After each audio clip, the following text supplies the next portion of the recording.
So we told you earlier that Cory Booker, the former mayor of Newark, among other things, has announced that he is running for president. Not an exploratory committee. He's going to run for president in 2020. So we want to bring in CBS News political correspondent Ed O'Keefe, who's been following this. And Ed, I trust you can hear me now. Yes, can you hear I me can, now? Anne-Marie. Okay, good. So let's talk about this. Senator Cory Booker, it's not exactly a surprise because we knew, maybe for the past year that he was flirting with this idea.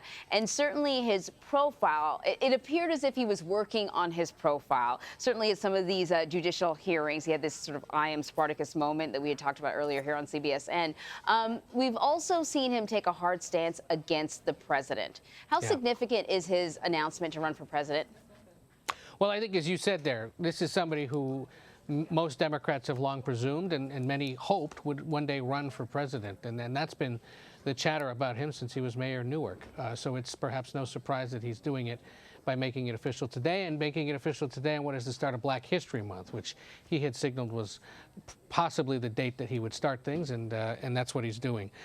He, as you said, is somebody who in the last few months certainly has tried to appear as a far more strident partisan, but in the past has been known on Capitol Hill as somebody who is willing to talk to Republicans about cutting deals, and most notably on the issue of criminal justice reform. That's something he's worked on since he got to the Senate with Republicans, folks like Rand Paul, and more recently with some members of the Trump administration even. And of course, there was a big bipartisan criminal justice reform package that passed late last year. He was part of negotiating that and is certainly expected to talk about it. But we're going to see him try to pivot and suggest that he would be some kind of unifying figure to try to end the partisanship, the nastiness in American politics, and bring the country back together. That's a tall order for anyone running for president right now, but something that he thinks potentially distinguishes him from a growing field. There are now 6 declared Democratic candidates, several others still thinking about it, and at least 4, maybe 5 of his Senate colleagues who are still also dwelling on the possibility of running for president. Normally people announce an exploratory committee, but I'm wondering what you think about Kamala Harris and the way she was received. And, her sort of announcement that she was running for president almost looked exactly like a campaign event. There were a ton of people there. I'm wondering if you think that she has pressured some other candidates or possible candidates to sort of go all in, like Cory Booker. He didn't announce an exploratory committee at all. He's just like, I'm in this race. He did that, and she did that. Remember, she had nothing to explore, as her aides put it to me. She got right in. Same with Booker. And yes, there's reason to believe that the pretty smooth announcement that Harris had between a video on Martin Luther King Day and that event that we're showing people there last weekend in her hometown, or her birthplace of Oakland, California, absolutely has rattled the rest of the competition.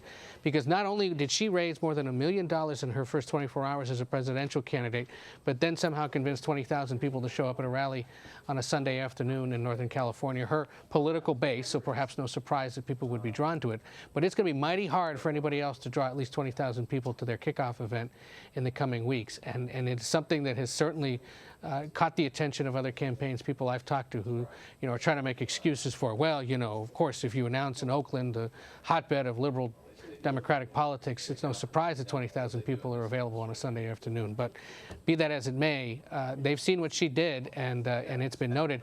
And of all people, even the president, in the interview today with the New York Times, it's in today's editions, pointed out that he thought that her launch was pretty impressive. That's not necessarily a good thing if you're a Democrat trying to run against him, but it's notable that he's taken note of it and is talking about it. Yeah, the thing about the way she sort of came out is almost immediately there was some criticism, right? Criticism about her record as the former district attorney in San Francisco. So I'm wondering what sort of challenges Cory Booker might face based on, his background as mayor and as senator. He's going to face a few challenges, mostly, I think, in distinguishing himself from the rest of the field. There had been talk, and he has said, that he has great regard for former Vice President Biden and would see him as a potentially real formidable opponent in this.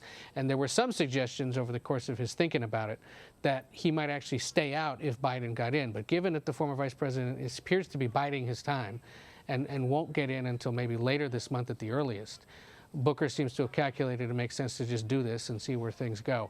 The other thing is, remember, there's a lot of intrigue around the fact that we have probably 4 or 5 women who will run, and we don't know We have no comparison to seeing 5 women running concurrently against each other for the presidency, and whether they draw all of their support from women or whether they're drawing it from others, and whether Booker has any shot at those same voters. So that will be a challenge. There will be questions about some of his policy work. He's faced criticism from liberals in the past for perhaps being too friendly with the pharmaceutical industry and for his close ties to Wall Street donors. By virtue of living across the river in New Jersey, he has no choice but to not only represent but also draw support and financial assistance from people who work on Wall Street. But he has tried to tone that down, certainly in the past year, by trying to focus on other issues. But inevitably, it'll come up. And what about what his big idea might be? You know, you sort of almost need to sort of an issue that you're going to own as a candidate. Do we have any idea what issues he's going to try to own, or whether he's got a big idea? It seems that his big idea is unity. He talks about that in this slick announcement video that was released this morning, the idea that we've got common concerns in this country, and you've got to turn those concerns into some kind of renewal. That's lofty rhetoric. Question is whether there's an appetite for that among Democrats who just want to beat the guy who's in the White House right now, and you know, and whether somebody can do it with a kinder, gentler tone. We'll see if that sells. Yeah, we will. Ed O'Keefe, thank you so much. Take care, Anne Marie.